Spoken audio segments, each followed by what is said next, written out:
Hey, Thirst for Knowledge. Today I want to talk to you about how to build a testing team. So this could be a team that's for a local event. If you have a local tournament like an invitational, the Star City Games Open, you have a Grand Prix, you have a Pro Tour. You want to make sure you know how to build and select the most appropriate members for your team. Now, one of the things is we all have a lot of friends who play Magic. That's probably how you got into the game. But when you're looking to build a team, you can't look at just your friends. Now, you've got to pick out players who are reliable. So these are players who you can, if you were to get sick, they would put the work in. You want players who are going to consistently put in the effort, the time, but also you want somebody who also has the skill. There's no point having somebody who's all gung ho, but they don't know, what's good in draft, or they wouldn't be able to test constructor for you because you'd end up with conclusions that you show up to a tournament and you say, oh wow, in testing I went 10-0 against this, but you found out the person who was playing was awful, and that's the only reason you went 10-0 against it. But in reality, you were a dog in the matchup. So you want to make sure that you have somebody or some people identified that are not they're not to be amazing, but they have to be good enough when you compared to your skill level, and they have to be willing to put in the work.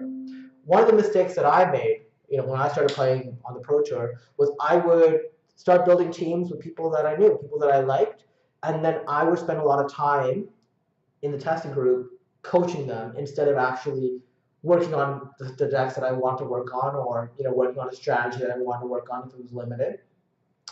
And too many differing opinions will lead to chaos. So if you go into a Pro Tour, you want to submit your construction deck now like 3 days in advance, right?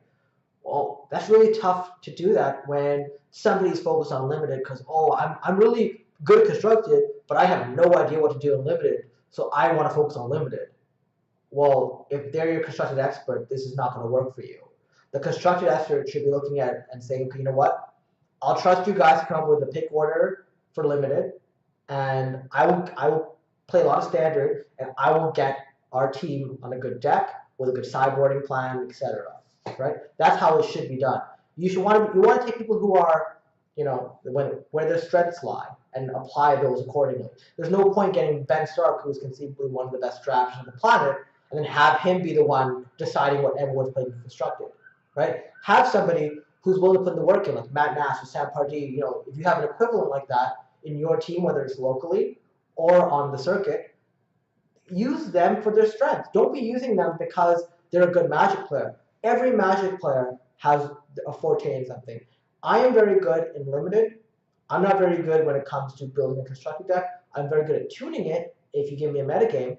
But beyond that, I'd say like my biggest strength lies in limited. And that's usually because I'm better at identifying what the unique little niche cards are before anyone else. And that, when you go to approach it, that gives you a huge advantage, right? So let's say you're looking at an SCG Open, like this is, much less difficult, but you still want to have a team that you can rely on. So let's say you look at, a constructor Star City Games Open, or let's just say that, and let's say it's the first week of standard. So this will, set the tune for the coming Pro Tour. It'll set the tune for all the events after it. And you want people who are good at looking at cards and then looking at the old standard decks, and they put in so much time into standard, and they can say, okay, well, let's try taking these old decks and port them with these new cards. Or also, let's see if we can build a new archetype out of these new cards. Because sometimes, for example, with the upcoming release of the new Ravnica cassette, you end up having new guilds like Rakdos or Orzhov, and it can build archetypes that didn't exist before. So in those situations, it's very useful to have somebody who's so good at brewing. That's what their purpose is on the team. And then you get somebody else who's very good at analytics and looking at metagames and looking at, or very good at playing. Sometimes people who are very good at brewing aren't very good at playing Magic. And then if you end up having people brew for you and then having the good players play Magic, then you can actually come up with results that are realistic. And then you can say, okay, well, my Magic here is 70%. We played like 100 games and I won 70 of them and I lost 30 of them.